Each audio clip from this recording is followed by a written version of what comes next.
Hello, everyone. In this prediction, we have J.D. Vance, Senator from Ohio, and Vice President Kamala Harris.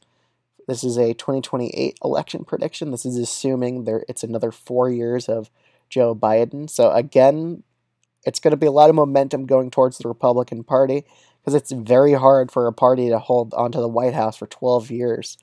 I mean, the last it was close to happening was with Hillary and Trump, and it almost happened, but she just couldn't beat him in the end of the day. So again, that type of momentum definitely exists in politics.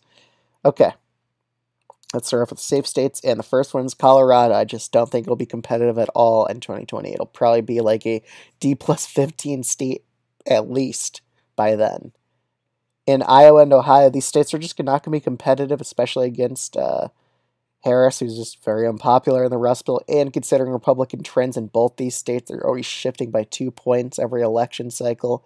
Iowa and Ohio are just not going to be competitive, and Vance is from Ohio. He's senator here. It's his home state. He'll definitely be favored to win it here.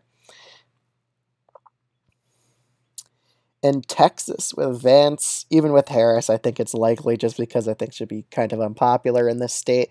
Even with Democratic trends, I think Vance probably wins here by 5. Florida also would probably be a likely state. In New Mexico, I think it'll be a likely state for the Dems. Maine at large will be a likely state for them, while Maine second would probably go to a likely margin for Vance. Alaska would definitely be likely, even with the terrible candidate and Kamala Harris, because of just trends in the state, keeping it below 10% barely. Probably a 9-point Vance win, honestly. In the southern states of Virginia, North Carolina, and Georgia, I think Harris would win Virginia. North Carolina would probably go to Vance, and Georgia. Honestly, with the trends in this state, I think it'll be pretty tough for Vance to win here. I think Harris would honestly be a slight favorite here by 2028 just because of the trends in this state, and especially because whites are a minority in this state now. They're just dipped under 50% here.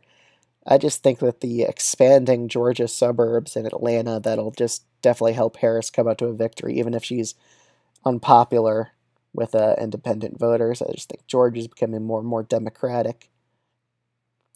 In Minnesota, she's definitely going to underperform the Rust Belt by a bit, and she'll also underperform in Nebraska second a bit, but trends will bail her out here by about 2 points.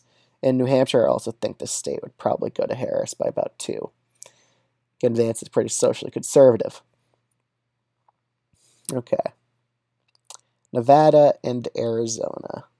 We'll come back to those ones after we do the Rust Belt, but Wisconsin and Pennsylvania would for sure go towards Vance. And honestly, even Michigan, I think. He's quite decently populist in some issues. I think he would get a narrow win in Michigan as well. With Arizona and Nevada, I think Vance would probably win in Nevada, while Harris narrowly wins in Arizona. So, pretty weird-looking map, but I kind of see this is how it would go if it was Vance as the nominee in 2028. Let me know what you think of this video in the comments below, and I'll see you guys in the next one.